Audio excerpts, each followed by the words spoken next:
Hey guys, it's Sarah and welcome to my studio. Today is going to be kind of just sort of a quick tip video because I am in the process of getting ready for Fall Fest this weekend and I'm going to be doing a lot of selling and such. So I didn't have a lot of time to make a huge video this week.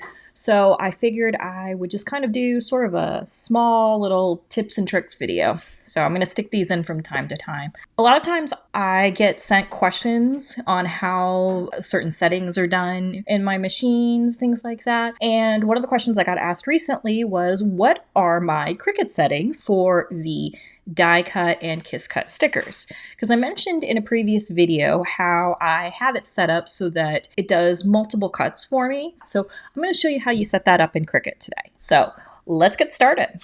So we're over here in Cricut and I just pulled up one of my random sticker sheets. I didn't really feel like making anything new this week. So I've got my sticker sheet that I typically would cut. This one is just, my little adorable. And I have it already kind of set up so that I can do my full page sticker sheet trick that I've shown you guys before. That's not really what I'm going to cover today. I'm going to cover how I have this set up so that if I wanted to, for instance, say I wanted to, just for the heck, put a rounded rectangle in here.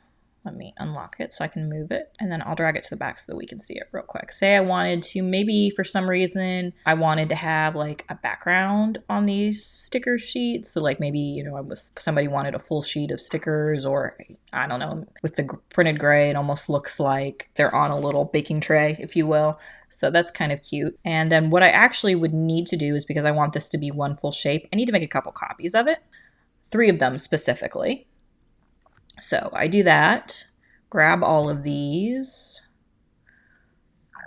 center line them, and then I attach them. I attach them because when I go over to make, they'll all show up together here on the print then cut. This should snap into the corner as usual. And then I'm going to go to continue. So I've sent my sticker sheet to be printed, and now I am setting up my Cricut machine for cutting. Now I have the machine itself set to custom so that I can basically control the pressure of the blade. If you've ever gone in and done that, you'll know that Cricut offers a lot of different options. What they also do is allow you to actually create your own settings. So I have created 2 here, as you can see. I have what I call my kiss cut sticker setting and then my die cut sticker setting that I've set up in my materials. And let me show you how you do that. You go over to browse materials and you'll see, you can click all materials. You'll see that you have a ton of options here. And a lot of times people will go in and maybe bookmark ones that they use commonly. But what you can actually do is you can create your own. The way to do that is by going down here to the little thing called material settings. And you'll see here, it will actually start providing you some of the information, what the machine is actually set to. So for instance, like the dial setting on my machine, if I wanted to, and I maybe set it to iron on, it will actually tell me the cut pressure is 185. It's only cutting once using the fine blade. If I wanted to, I could actually even go in here and change it. So if your machine in particular doesn't seem to cut consistently and a setting always works better, you can actually go in here and play around with these. Like if you wanted to, say you never do, poster board and you want to change poster board to where it's your sticker setting, you could go in there and completely change that setting, and then you would just need to turn the dial on your machine, leave it on poster board, and it will always be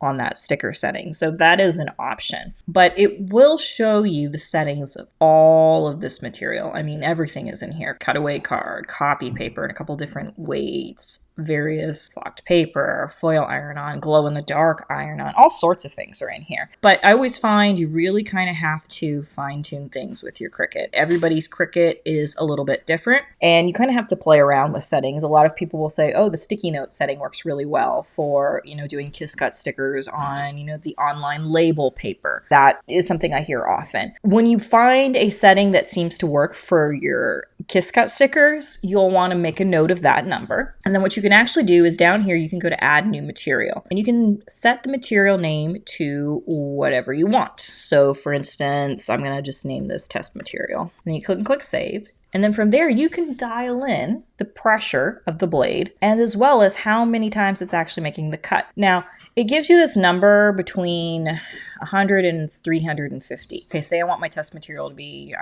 249 and cut it 6 times, and I hit save. It will then put it in this list where I can see it. So in my case, I have sticker paper with self-adhesive that I have set up so that my sticker paper self-adhesive Kiss Cut is what I found is that my Kiss Cut paper settings with my machine seems to work best with 245. So that was what ended up working for me. Sticky note was like 160, but that just didn't seem to be enough pressure for me. And what I ultimately did was I just kept coming back in here editing and slowly increasing the Kiss Cut pressure number until I got it to where I got the perfect amount of pressure, would Kiss Cut my stickers beautifully without a problem. That was how I found that out. Honestly, I went through here and just went back and forth, slowly adding pressure until I got what I needed that worked for my machine. And again, everybody's machine is different. 245 might be way too much for some people. 245 is what works for me. So I know that that works for my Kiss Cut setting. So that will cut the sticker paper, but it will leave the back behind it intact. So after dialing in my Kiss Cut sticker pressure, I went in and created a second one. And this is my die cut. This is where if I want the stickers to be, completely cut all the way through. A lot of times this is a very common kind of cut. There's, no extra border or things like that. It's, cut all the way through. That is a die cut sticker. And what I really did was I took my, Kiss Cut sticker pressure of 245 and I just have it cut 3 times through. Not 2. Not 4, 3. That was what worked for my machine. I tried doing it twice. It wasn't quite getting all the way through. 3 gives me a beautiful cut, cuts all the way through. Occasionally, if the blade is getting dull, honestly, what I'll do is I will just, when it says, do you want more pressure or less pressure or normal, I will just say, I need more pressure today because my blade's, getting a little dull and maybe needs to be changed out. It makes things much easier. So that is my second setting that's in here. So I have these 2 set up. Once you have all of that done, you can click done. It won't likely pop up here. What you'll need to do probably is go back into all materials and it will show all that. And if need be, you can just type it in to make life easy. See, it'll show all of mine. And then you can just click the bookmark. For instance, if I want to add, say, my test material, I've bookmarked it and I can click out and it will show up here. So that's how you can then add it to your base material so you can always easily have access to this. And because I have this set up that it's 2 different pressures, and I know that I can get the die cut effect with the Kiss Cut pressure if I go around it 3 times, I can play with that. I can use that. For instance, when I went and set my document up, I'll go ahead and click out because I don't really need to cut anything right now. Oops.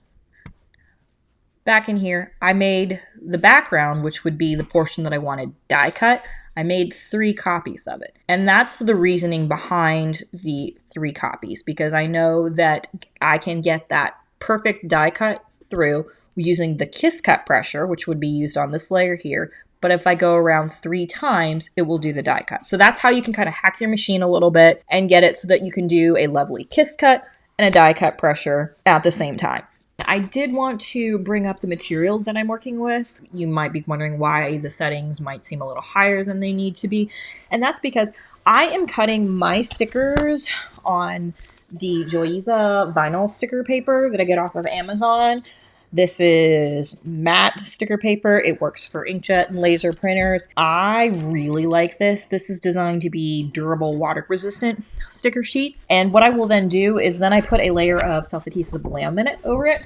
Most of the time I'm using, I think it's HTV Ron's brand, but I've also used Avery's self-adhesive sheets as well. It's kind of really what's on sale. Both of those seem to work pretty well. But that combination together, I do that because it will be really pretty dishwasher safe. And by dishwasher safe, I mean I have a sticker with this exact combination on my Stanley cup that I have stuck in the dishwasher a few times now.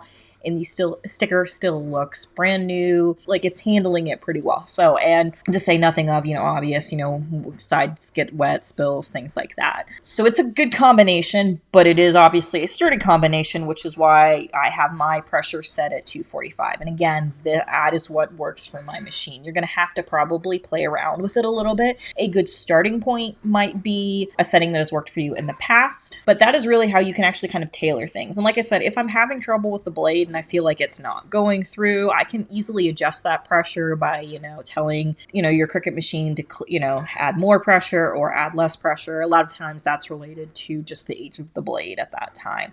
I hope this video was helpful for you guys, just kind of a mini little tip video.